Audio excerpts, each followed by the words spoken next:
Things happen for school-based health centers, and I want to say to all the providers in the room that thank you for what you do, and for the students, thank you for being here, taking advantage of these services in your schools, and we are looking to school-based health centers to continue to provide the great care that they have done for so many years in New York State. Thank you.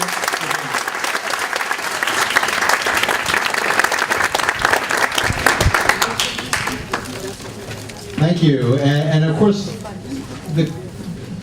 maybe the most important thing in that list, and I don't know if it was in my official bio, but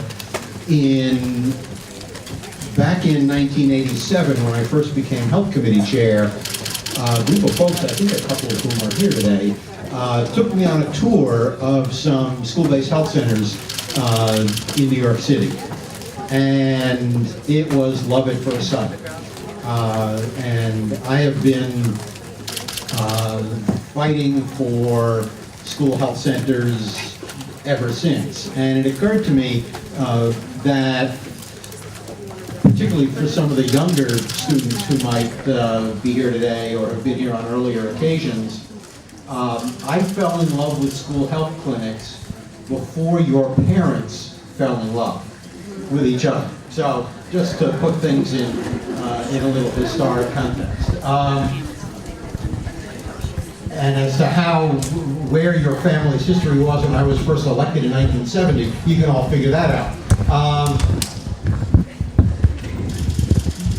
We are again fighting challenges for school health centers, and as Senator Seward said, the Assembly budget proposal is rejecting the what we call bucketing and cutting of programs, including the school health money. And we've been working with the coalition on the issue of trying to keep school health centers carved out of Medicaid managed care. We've been working on that issue with all of you for a long time. It's been a really difficult struggle, shall we say, with the administration. And so what we have worked out with the coalition is the language that's in the Assembly bill, which Senator Seward was describing, which would at least postpone the carve-in, have it start with a very small number of school health centers on a trial basis, to require reasonable payment by Medicaid managed care companies, and to exclude behavioral health from being carved in. I mean, if it was up to me, we wouldn't have to do that at all, but it's hopefully a compromise that the executive branch will accept. And I wish we could go farther. Let me just quickly say one thing.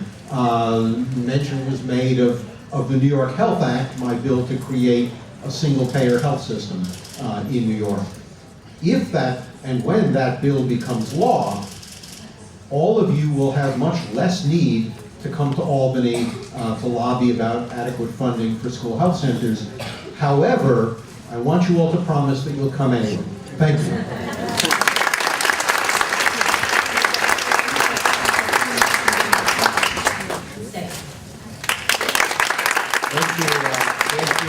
Good morning and buenos dias. It is a great honor for me to be here supporting the cause. I am a big believer of the health care facility, the health care based clinic in every single school throughout the state. And I'm going to tell you why very quickly. When I first got elected in 1995 to the Assembly, in September of 1994, I took a tour through all the schools in my district to get familiarized with the schools. Once I took that tour, I find out there was about two schools who has a dentist clinic inside this school. And I said to myself, wait a minute, why do we don't have a better way of screening our children?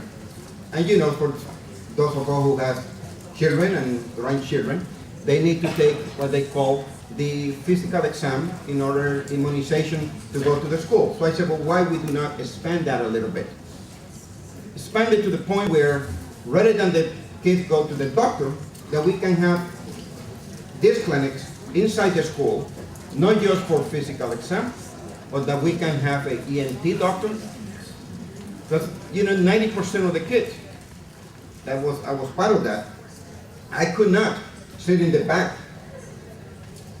in the classroom, and I hated to sit in the front. You know why? Because the teacher was always pick on me. So the question always will come, and the teacher is always at the end, at the end of the classroom, and she's talking, and all of a sudden you see the teacher coming to the front and say, "I'm Felix, what do you think?" And I said, "But you was at the end, why did you take the kid from the end?" So, because I cannot hear well. And I had a problem seeing the blackboard. And sometimes these little things that we believe is meaningless are the things that really make the difference in a child when you continue to move forward.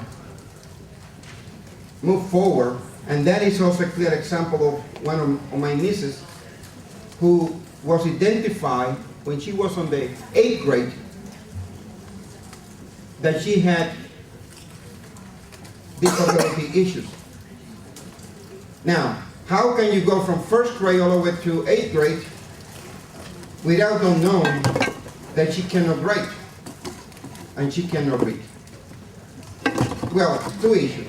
Number one, they didn't have the right speech therapy in place. And number two, never was examined by the teacher or recommended by the teacher for her eyes, for her vision. This is why I'm so involved on this particular issue. That is why I care so much about this, because whether you are citizen or non-citizen, in my district, I represent the areas of Sunset Park, Red Hook, Paslow, Bay Ridge, Bensonhurst, Cabo Hill.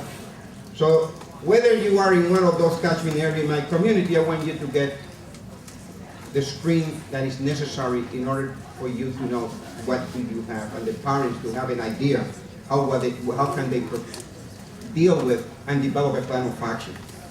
And you know that 80% of our children, if they're not in a school, they will not go to see a doctor. Did you know that? 80% of family or children, if it wasn't for this, this requirement of having immunization, we don't go to see a doctor because we think that we don't have issues. So I'm thanking you much for being here to advocate on behalf of millions of families.